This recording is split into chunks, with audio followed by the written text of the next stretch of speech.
सवाल मेरा अगला ये है कि जो अरविंद केजरीवाल जी ने, फिर ये सवाल पलटकर पूछा जाएगा, जो नियम सिद्धांत बनाया था, कोट अनकोट आरोप लगते ही जांच पूरी होने तक, इस्तीफे वाले सिद्धांत को केजरीवाल जी ने अपने ऊपर लागू क्यों नहीं किया? फिर ये उन्हीं के शब्द थे ना, आरोप लगते ही जांच पूरी होने तक। देखिए ऐसा है संजय जी, देखिए ऐसा है, हाँ ठीक है, देखिए ऐसा है, ये कार्रवाई क्यों की गई? ये कार्रवाई की गई एक अच्छी जनता के हित में काम करने वाली सरकार को ध्वस्त करने के लिए, आम आदमी पार्टी को तोड़ने के लिए, अरविंद केजरीवाल की राजनीति को खत्म करने के लिए ये कार्रवाई क्यों की गई? ये तो आपका पक्ष है। 1 रुपए का सबूत नहीं मिला मनीष सिसोदिया के खिलाफ। संजय जी, 1 रुपए का सबूत नहीं मिला अरविंद केजरीवाल के खिलाफ। 1 रुपए का सबूत नहीं मिला सत्येंद्र जैन के खिलाफ। आप पकड़ पकड़ के सबको जेल में डाले जा रहे हैं। मुझे 6 महीने जेल में डाल दिया आपने।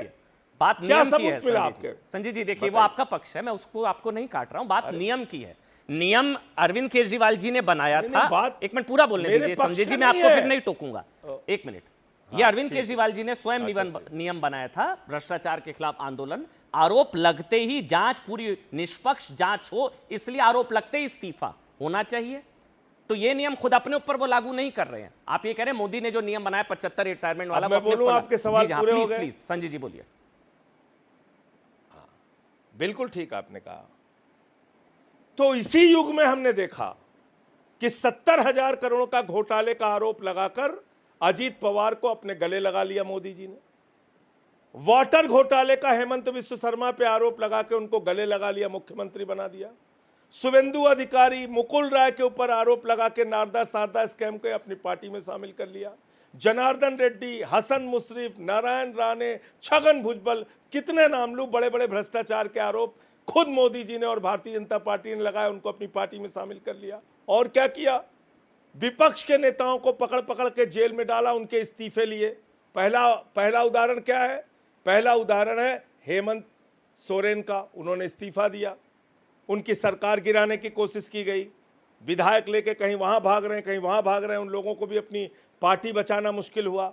ऐसे वक्त में अरविंद केजरीवाल ने एक अच्छी सरकार, बेहतरीन सरकार, मुनाफे का बजट देने वाली सरकार, बिजली पानी फ्री, शिक्षा फ्री, इलाज फ्री करने वाली सरकार को बदनाम करने के उद्देश्य से आपने हमारे नेताओं को पकड़ पकड़ के जेल में डाला। उस समय उनका फैसला 100% सही है कि उन्होंने इस तानाशाही के खिलाफ जेल में रह के लड़ाई लड़ी और बाहर निकलकर यह कहा कि अब मैं जनता की अदालत में जाऊंगा, जनता हमको ईमानदारी का प्रमाण पत्र देगी, हम जनता के बीच में जाके उनसे प्रमाण पत्र लेके आएंगे और प्रचंड बहुमत का प्रमाण पत्र आने वाले चुनाव में दिल्ली की जनता उनको देगी।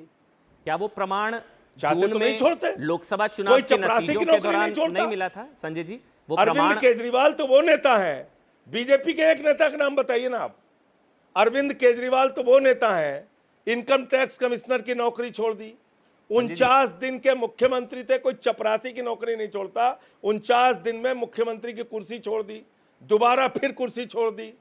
बताइए ना एक नेता का नाम। अच्छा चलिए, मैं आप सवाल लेता हूं। संजय जी आपने कहा कि दो बार मुख्यमंत्री के पद से इस्तीफा दिया। जनता तय करेगी ना संजय जी। एक आखिरी सवाल, बस एक आखिरी सवाल। तो जनता ने तो अभी जून में नहीं तय किया था, जब सातों सीटें एक तरीके से आप लोग हारे, तब भी यही बात कही गई थी कि दिल्ली के बेटे को जेल में रखना है या बाहर। अब ये दिल्ली की जनता तय करेगी। तो 7 सीटें आप लोग हारे, तो प्रमाण तो जून में भी मिला ना संजय जी? अरे भाई, राजनीति में कई बार ऐसे आते हैं परिणाम। 400 का भी तो दावा कर रहे थे आप लोग, नहीं पूछते मोदी जी से कि भैया तुमने क्यों, कितना बढ़िया काम किया था? तुम तो कह रहे थे 303 की जगह 400 आएगा, 160 सीटें तुम्हारी कम आई तुम्हारे दावों के मुताबिक।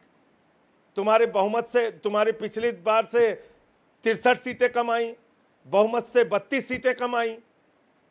मोदी जी से भी तो सवाल पूछिए। आप कह रहे थे यूपी में हम 80 में 80 लाएंगे, कैसे नहीं आई सीटें उनकी? तो आपने हमारी पार्टी को खत्म करने की कगार पे पहुंचाने की कोशिश की। उन विषम परिस्थितियों में भी हम लड़े। ठीक संजय जी, हमने अपना परसेंटेज ऑफ वोट भी इंप्रूव किया दिल्ली के अंदर, लेकिन ठीक है, परिणाम में हम हारे हैं, हम उसको स्वीकार करते हैं। ठीक है संजय जी। सारे सवाल केजरीवाल से पूछे जाए और मोदी जी से ना पूछे जाए तो नहीं हो सकता। संजय जी, अब आम आदमी पार्टी के आप हैं तो आपसे आम आदमी पार्टी के सवाल होंगे, बीजेपी तो मोदी से जुड़े भी सवाल होंगे। फिलहाल बहुत बहुत धन्यवाद, आपने समय निकाला, होने चाहिए। बिल्कुल, बहुत बहुत धन्यवाद और बेस्ट विशेष शुभकामनाएं आगामी विधानसभा चुनावों के लिए। बहुत बहुत धन्यवाद संजय जी, आपने समय निकाला। छोटा सा ब्रेक, तुरंत आ जाए।